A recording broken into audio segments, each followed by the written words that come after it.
surnom, tu vois. Il permet de distinguer les différentes branches d'une même famille. Et malheureusement, les historiens ne parlent que d'hypothèses concernant l'origine du mot Caesar, Caesar, Caesar, César en gros, Caesar, ou César en latin ecclésiastique. Le mot viendrait du latin césarienne, qui signifie non pas césarienne, Césaris, Césaris, qui signifie chevelure abondante, ou ça peut venir aussi de Jésus, celui qui est né par césarienne. Mais bon, ça c'est quand même peu probable parce que la césarienne à l'époque, les femmes en mouraient. Ou encore un mot qui signifie yeux bleus gris. Mais bon, il y a d'autres théories avancées par les historiens, mais on ne peut malheureusement pas en valider une, tu vois. Et ça c'est dommage. Mais bon.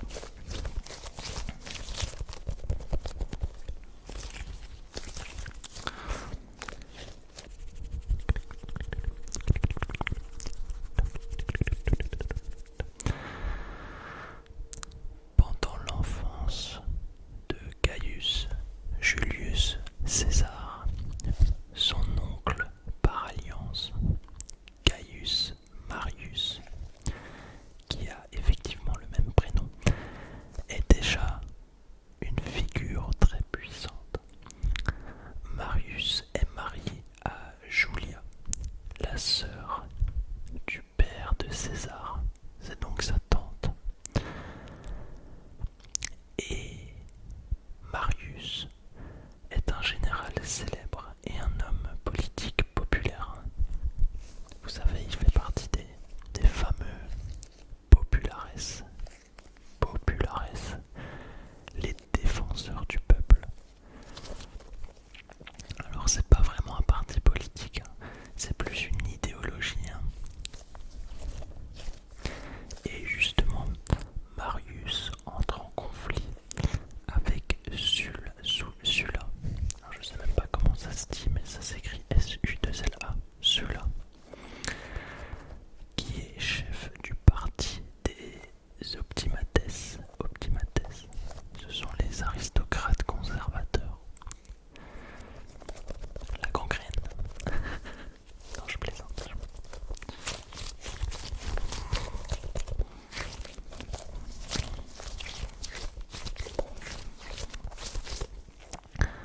Quand César a environ 12 ans, en 88 avant Jésus-Christ donc, Sulla sort, Sulla qui est alors consul, reçoit du Sénat le commandement de la guerre contre le roi Mithridate. Mais son rival politique, du coup le vieux général Marius, parce qu'il est assez vieux, vous savez que l'espérance de vie à cette époque était pas plus de 45 ans, 40 ans. Marius parvient à faire transférer ce commandement à lui-même grâce à l'appui des tribuns, de la plèbe et du peuple.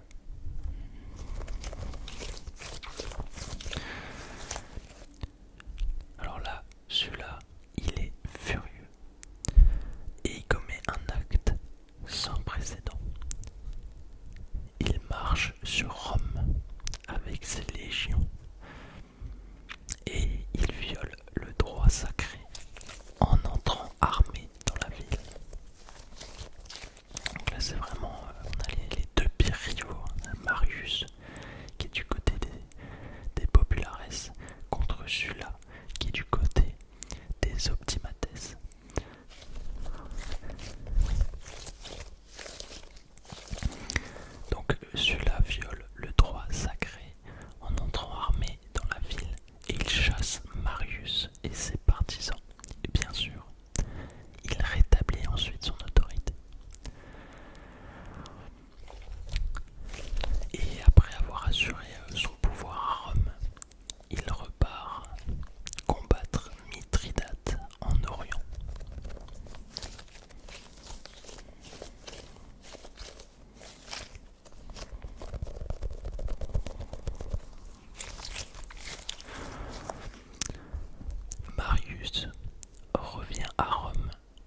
ça sont dit un schluck, tu vois, tu bois une gorgée, tu bois un schluck.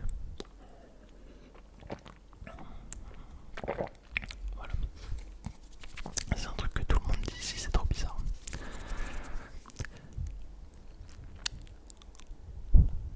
Sulla revient d'Orient en 83 avant Jésus-Christ.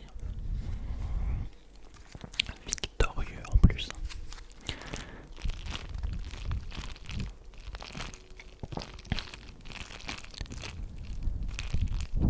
Et il est décidé à reconquérir Rome. Il mène une guerre civile contre les partisans de Marius, désormais dirigés par son fils, Marius le Jeune. Vu que c'est le nom de famille Marius, voilà, on les appelle Marius quoi.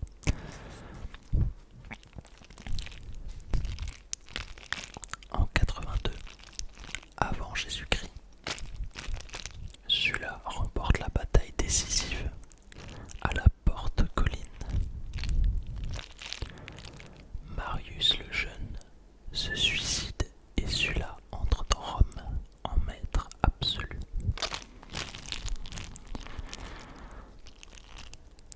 Il instaure alors une dictature sanglante, organise des proscriptions contre ses ennemis et réforme la République pour affaiblir les institutions populaires qui avaient soutenu Marius.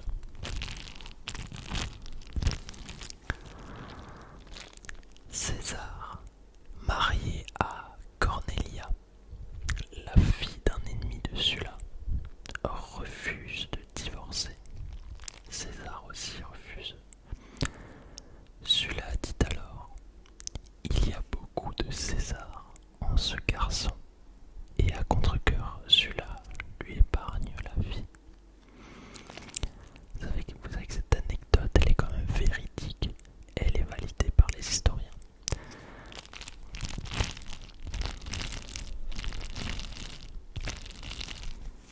Vu que César c'est un marqueur génétique, voilà, celui-là a dit il y a beaucoup de César en ce garçon. Bon, on sait pas de quoi il parlait, tu vois. Il parlait peut-être de ses yeux ou. Bon, il parlait pas de la césarienne, tu vois que la théorie elle tient pas trop la théorie de la césarienne parce que bon, il y a beaucoup de césariennes en toi. Enfin bref. Et César, Caius Julius, plutôt que de rester à Rome sans protection, ben, il décide de faire ses preuves en tant que soldat. Bah, parce qu'il a plus de protection à Rome là, donc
parfois tu sens ça chez certaines personnes, tu sais que ça va devenir des gens importants parce qu'ils sont intelligents, mais cette époque c'est plus parce que t'étais courageux, audacieux, tu savais te faire respecter.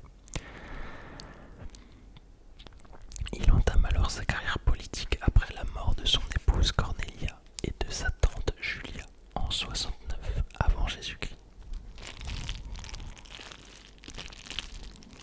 Ce qui lui permet de se positionner publiquement en prononçant deux éloges funèbres très remarqués. Il prenait les devants, tu vois. Chaque occasion était bonne pour se faire connaître, faire parler de lui. Même des enterrements, des funérailles plutôt. Enfin, je sais pas comment on appelait ça à l'époque. Cette même année, il est élu alors je sais pas, questeur, ça se dit je pense, questeur. Première étape du cursus honorum, ce qui lui donne accès au Sénat.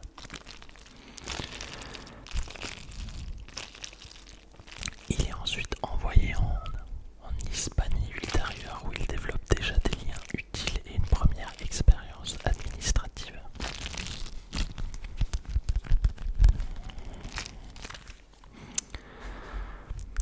En 65 avant Jésus-Christ, il devient édile curule, un poste prestigieux mais coûteux. Il organise de grands jeux et des festivités populaires. Il finance de sa poche des spectacles somptueux pour gagner la faveur du peuple.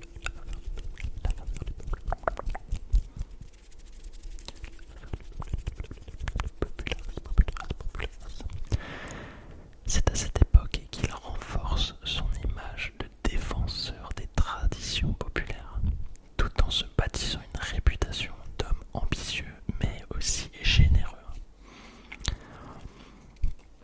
Il place aussi des statues de Marius dans le forum de Rome. En fait, un forum dans la Rome antique, c'est une grande place publique située au cœur de la ville. C'est un lieu central de la vie politique, économique et religieuse. C'est comme un centre d'activité si tu veux. Bon, aujourd'hui, nous on n'a plus ça parce qu'on a tout partout, tu vois. On n'a pas besoin d'un forum, mais eux se rejoignaient là-bas pour y faire tout ça.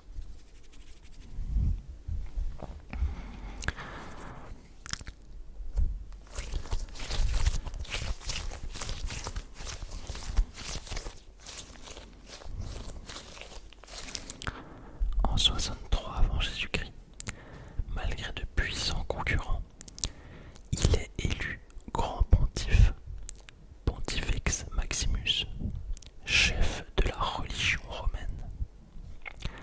Donc il gravit doucement les échelons. Et cette victoire, elle surprend Rome parce qu'il bat deux candidats plus âgés et mieux établis. Donc là en fait, on se rend compte qu'on l'a un peu sous-estimé.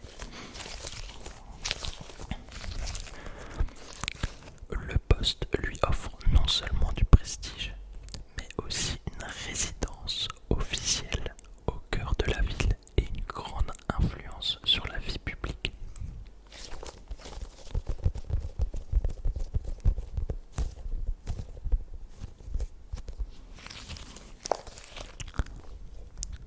Enfin, en 62 avant Jésus-Christ, César est élu préteur où il continue de défendre des positions favorables aux populares.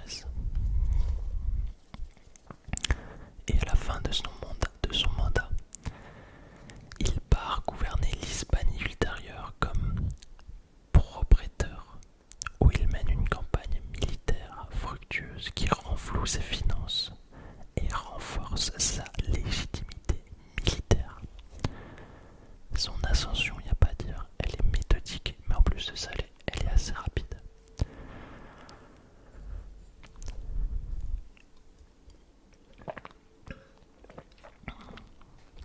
Il y a tellement de grades, de rangs, de statuts dans cette république romaine. C'est hallucinant. Et tu vois, là, il y en a encore un autre. 58 avant notre ère, César est nommé proconsul des Gaules. Il entame une guerre sanglante pour conquérir l'actuelle France, Belgique, Suisse et une partie de l'Allemagne. N'hésite pas à regarder la carte de temps en temps. Je te la mets ici. Il y a des codes couleurs pour voir les conquêtes. Si ça peut t'aider à visualiser la géographie.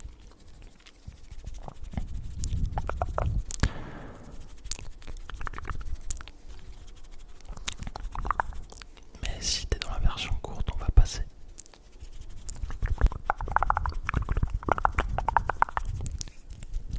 Après la conquête des Gaules, César poursuit ensuite des campagnes de pacification. Il élimine les dernières poches de résistance.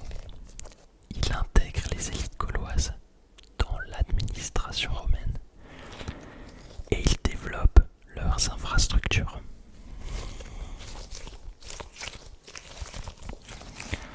Donc en fait le territoire conquis dans cette guerre des Gaules est annexé progressivement à la République romaine. Et ça devient une source importante de richesse, de soldats, mais aussi de prestige pour César.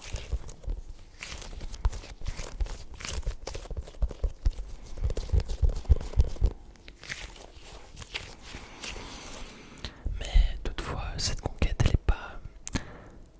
elle est pas uniquement militaire, hein, elle est aussi culturelle parce qu'elle a des conséquences profondes sur la culture gauloise. C'est une romanisation de la Gaule. L'économie, la société gauloise change. On a une construction de routes, de villes, de temples et on a l'introduction du droit romain.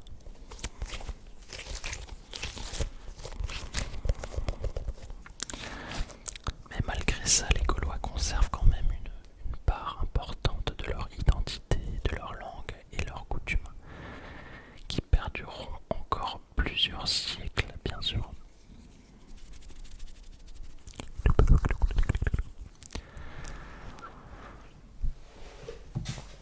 Alors que César triomphe en Gaule, couvert de gloire d'or et d'une armée fidèle, la situation politique à Rome s'envenime. Le Sénat est dominé par l'aristocratie traditionnaliste et il regarde avec inquiétude la montée fulgurante de ce jeune général, devenu immensément populaire. Populares. Il n'est plus un simple proconsul. Il est un héros, voire un homme providentiel pour beaucoup de monde.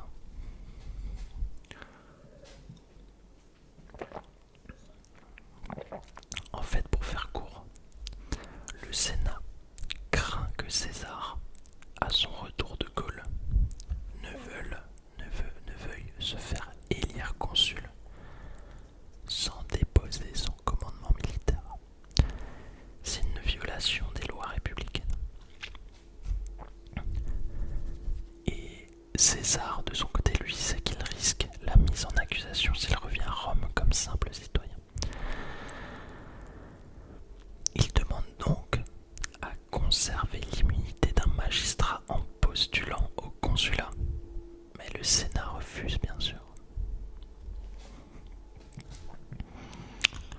Et en 49 avant Jésus-Christ, par prévention, si je puis dire, le Sénat, qui est poussé par Pompée et les ennemis de César, lui intime l'ordre de dissoudre son armée. Refuser reviendrait à déclarer la guerre civile. Accepter serait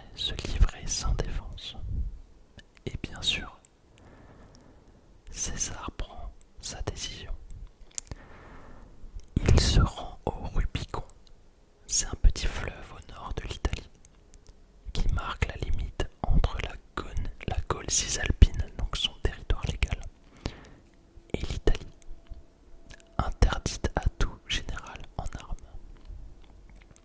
Donc ça veut dire que traverser ce fleuve avec ses troupes armées constitue un acte de guerre contre Rome.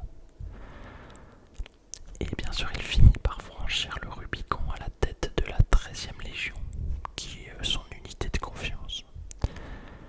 Il déclare alors, selon la tradition, Alea jacta est, le sort en est jeté. Je sais pas si ça se prononce exactement comme ça, mais là c'est un point de non-retour.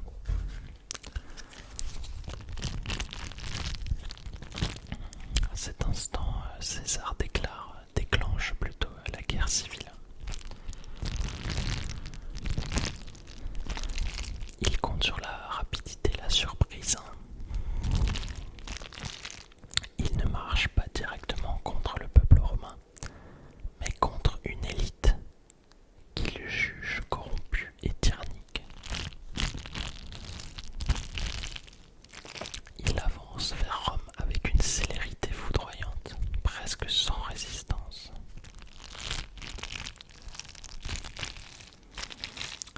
Les légions, fidèles à Pompée, ne sont pas prêtes et les villes ouvrent leurs portes à César.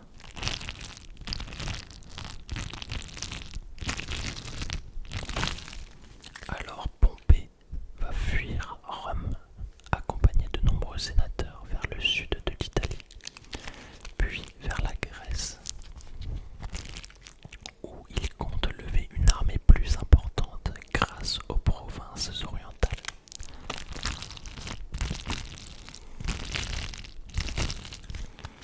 Le Sénat, désormais scindé, le suit en exil, et Rome est livrée à César sans effusion de sang.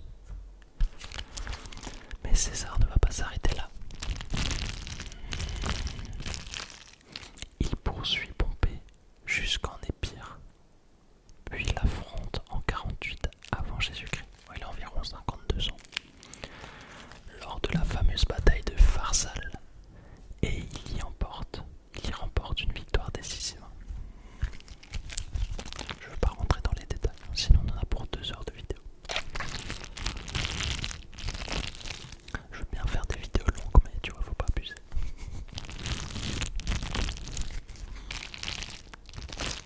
En plus, ce qui est marrant, c'est que t'as beau faire des vidéos longues, genre l'algorithme met pas en avant, donc ça sert à rien de faire des vidéos longues, tu vois. C'est pour ça que les ASMR artistes ils se font pas chier, ils font 15-20 minutes, parfois 10 minutes.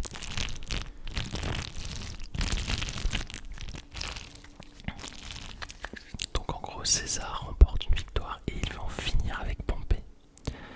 Il doit l'empêcher de se réfugier à l'est dans les provinces encore fidèles ou de se rallier à d'autres royaumes. Et justement, il apprend que Pompée, en fuite, a trouvé refuge en Égypte. C'est pour ça qu'il part en Égypte. Et l'Égypte est encore officiellement alliée de Rome, grâce à un traité signé sous le consulat de Pompée. Alors là, César il y voit une double opportunité. Poursuivre son adversaire jusqu'au bout, mais aussi intervenir dans les affaires d'un royaume sous influence romaine, pour y renforcer sa propre autorité. C'était une colonie en gros, si on veut. Enfin, pas vraiment.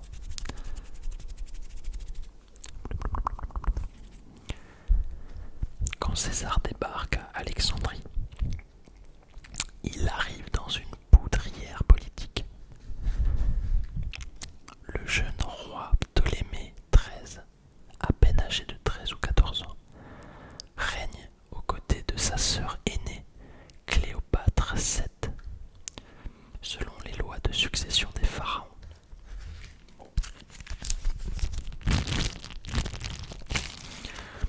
Mais en réalité, ils sont en guerre l'un contre l'autre.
mal certes, mais c'est aussi son ancien gendre. Il est exécuté comme un criminel. Donc il va même finir par pleurer en recevant sa tête et fait célébrer des funérailles romaines pour son ennemi. Donc ça c'est assez étonnant quand même.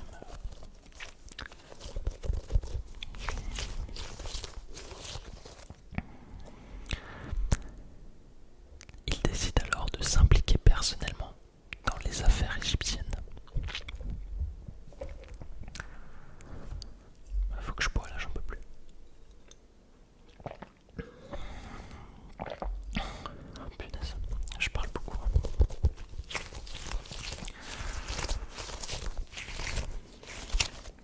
Alexandrie à cette époque est en pleine effervescence. César établit ses quartiers dans le palais royal et exige que Cléopâtre soit convoquée pour plaider sa cause. En fait, il souhaite arbitrer entre elle et son frère. Et là, Cléopâtre comprend immédiatement le moment crucial. Elle sait que séduire César, ça peut être reprendre le pouvoir, et plus encore. Elle s'introduit en secret dans le palais, de nuit, enveloppée dans un tapis ou un sac de couchage, selon les versions antiques. Les serviteurs le déroulent devant César, et elle en sort dans toute sa grâce, dans toute sa jeunesse et son intelligence. Elle a 21 ans, et lui en a environ 52. C'est Leonardo DiCaprio le type. La scène est aussi théâtrale que politique. César est fasciné. Elle parle plusieurs langues, connaît les us et coutumes romaines, manie les concepts diplomatiques avec finesse. Et très vite, une liaison naît entre eux.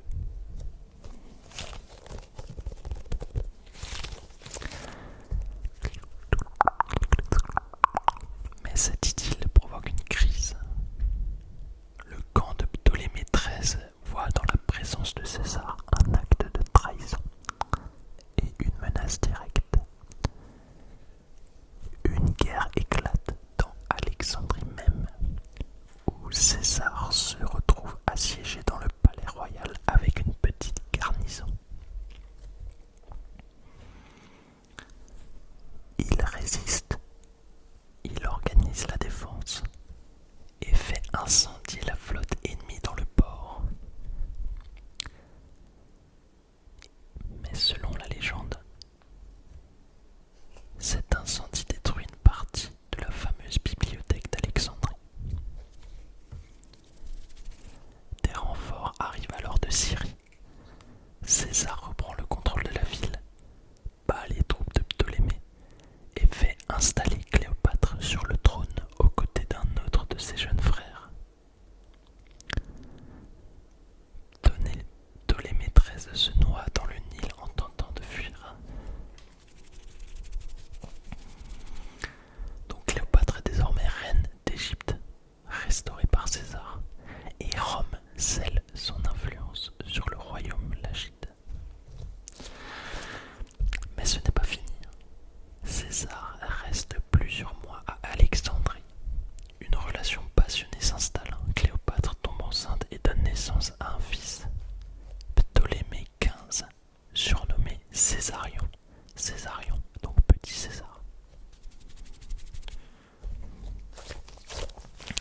Le scandale est immense à Rome. Un Romain ne doit pas épouser une reine étrangère. Un général n'a pas à régner sur un royaume oriental. Mais César s'en contrefiche.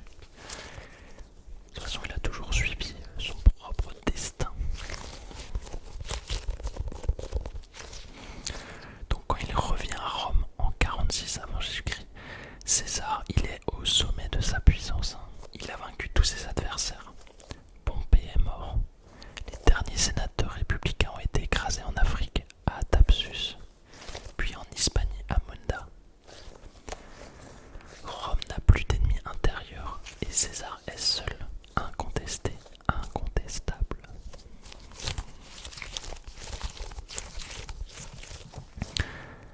il s'octroie le pouvoir suprême avec des titres jamais vus ensemble.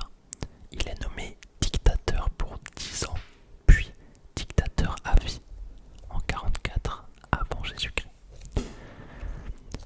Donc attention, il n'est pas empereur, hein, ce n'est pas un empire, c'est une république. Et il cumule aussi les fonctions de consul, de grand pontife, donc chef de la religion, de censeur, de tribun, etc. Donc il détient tout le pouvoir civil, militaire, religieux. Mais, César ne se contente pas de régner. Il réforme, il transforme, il reconstruit. D'ailleurs, l'une de ses plus célèbres réformes, c'est celle du calendrier. L'ancien calendrier romain, basé sur des cycles lunaires irréguliers, est devenu chaotique. Il est manipulé politiquement et en retard sur les saisons. Et avec l'aide de savants égyptiens, César impose un nouveau système solaire, le calendrier de son nom, de famille Julien, le calendrier julien, qui est à l'origine du calendrier grégorien. Donc on utilise encore des réformes de César aujourd'hui.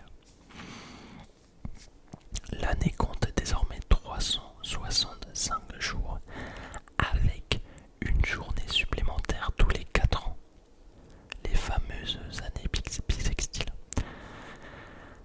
Et ce calendrier, avec quelques modifications mineures, est encore celui que nous utilisons aujourd'hui. C'est ce que je viens de dire juste avant, mais je l'ai réécrit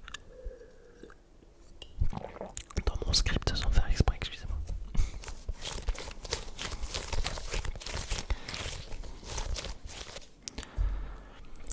Donc déjà il y a plus de 2000 ans, des savants égyptiens. Alors, je crois qu'il y avait des savants grecs aussi, hein, il me semble, mais qui étaient partis en Égypte. Il faut que je vérifie. Mais déjà il y a 2000 ans, ils avaient une connaissance sur le système solaire, mais incroyable. Et aujourd'hui, il y a de plus en plus de platistes qui le contestent, c'est terrible. Enfin bref. Donc il réforme, il gouverne, il centralise, il modernise. Et pourtant, dans les couloirs de marbre du Sénat, l'inquiétude grandit et avec elle la peur.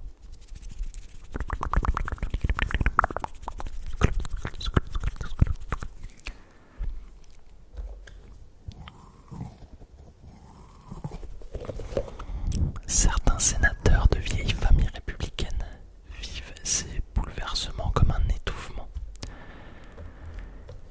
L'idée d'un homme unique et tout-puissant contredit tout l'idéal de la République. Des traditions millénaires sont menacées. On se murmure entre sénateurs que César se fait traiter comme un dieu, que des couronnes apparaissent sur ses statues, que le peuple l'acclame dans les rues. Un roi, impossible parce que Rome a juré de ne plus jamais en avoir.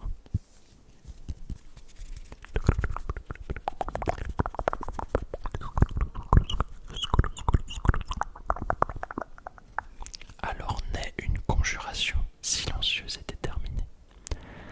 Des dizaines de sénateurs s'unissent autour d'un même mot, libertas.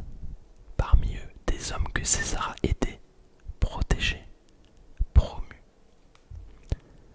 Marcus Junius Brutus, notamment, que César considère presque comme son fils. Il l'a épargné après Pharsale, lui a offert des postes de prestige. Mais Brutus est aussi le descendant de Lucius Junius Brutus, le fondateur légendaire de la République romaine. Celui qui jadis renversa le dernier roi. Et ce poids historique pèse lourd.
C'est alors, selon la légende, qu'il prononce ces mots, non pas de colère mais de stupeur glacée.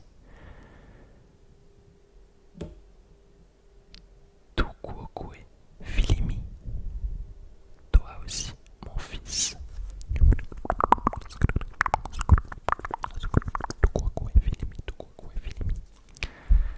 Il ne résiste plus, il lâche prise. Il s'effondre au pied de la statue de Pompée, celle même qu'il avait vaincue. Le symbole est cruel, son corps abandonné gît sur les dalles de marbre. Le silence tombe et les sénateurs s'enfuient. Après l'assassinat de César, Rome bascule dans le chaos.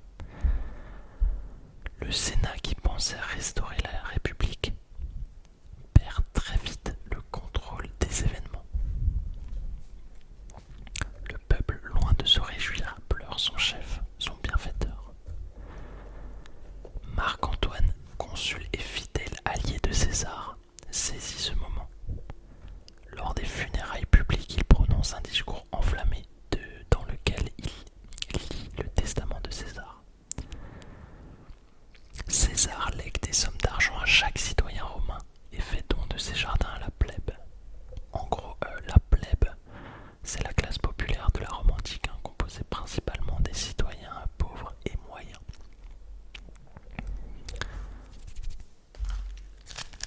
Ce moment est un coup de tonnerre. Rome, jusque-là silencieuse, explose. Des émeutes éclatent. Le corps de César, exposé, est brûlé sur un bûcher improvisé au milieu du forum. Le peuple se soulève, attaque les maisons des conjurés. Beaucoup fuient la ville. Brutus, Cassius et leurs compagnons deviennent non pas des héros de la République, mais des fugitifs. Et puis, quelques mois plus tard, un événement étrange frappe à l'imagination collective. En juillet 44, avant notre ère, une comète lumineuse apparaît dans le ciel et elle est visible pendant plusieurs jours. Les Romains y voient un signe du destin. Cette comète, appelée plus tard la comète de César, est interprétée comme l'âme de César montant aux cieux.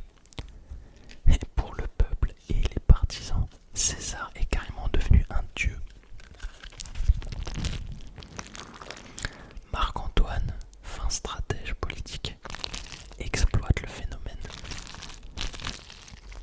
Il proclame officiellement que César a été divinisé par les dieux, une chose ultra rare à Rome, surtout pour un mort récent. On l'appelle désormais Divus Julius, Jules le divin.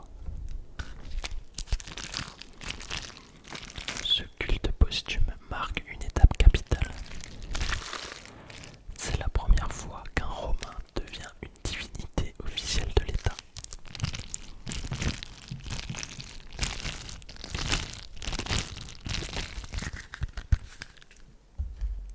Son fils adoptif Octave, n'est pas encore le puissant Auguste qu'il deviendra. Il n'a que 18 ans à cette époque, mais il comprend très vite la force symbolique de ce lien. Il se présente comme le fils du dieu César, et ce simple titre lui donne un pouvoir immense sur l'imaginaire collectif. Et à travers lui, César continue de régner.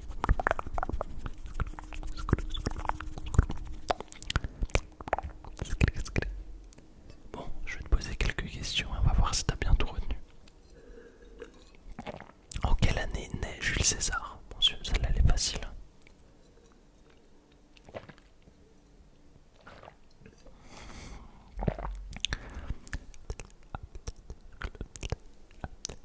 En l'an 100 avant Jésus-Christ. En l'an 100. Ok. Quel est son prénom?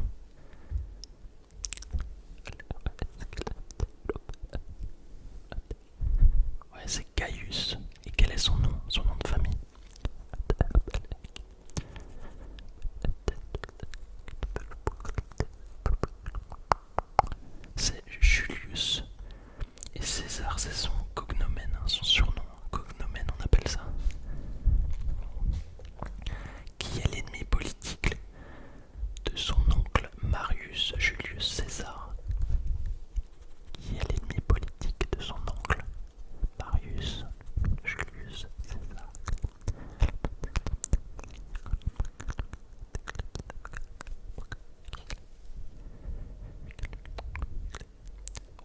c'est celui-là.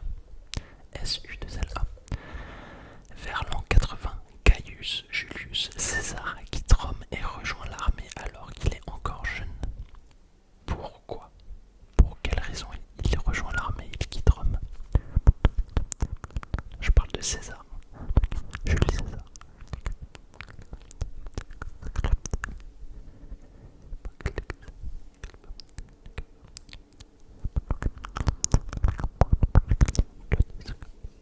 Parce que Sulla a repris le pouvoir à Rome et menace sa sécurité. C'est parce qu'il a plus de protection. Dans quel courant idéologique s'inscrit Gaius Julius? Petit indice, c'est un courant populaire.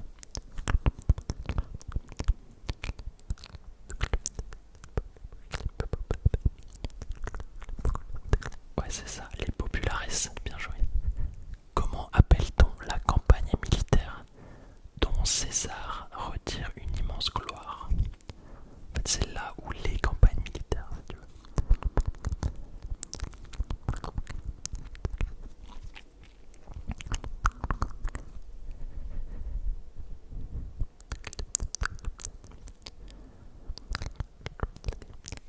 C'est la guerre des Gaules, tout simplement, voilà.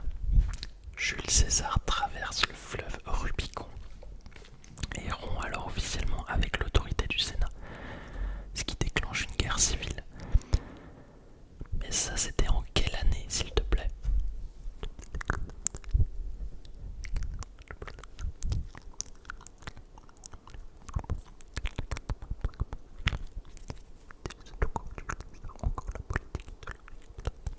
C'était en 49 avant notre ère. Et pour quelle raison Gaius Julius se rend en Égypte? Je veux deux raisons.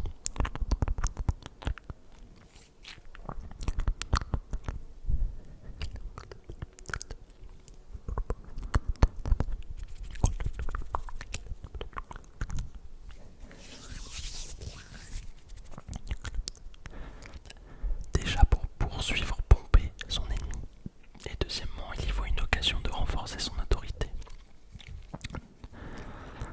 dans une région sous influence romaine. Voilà. En quelle année César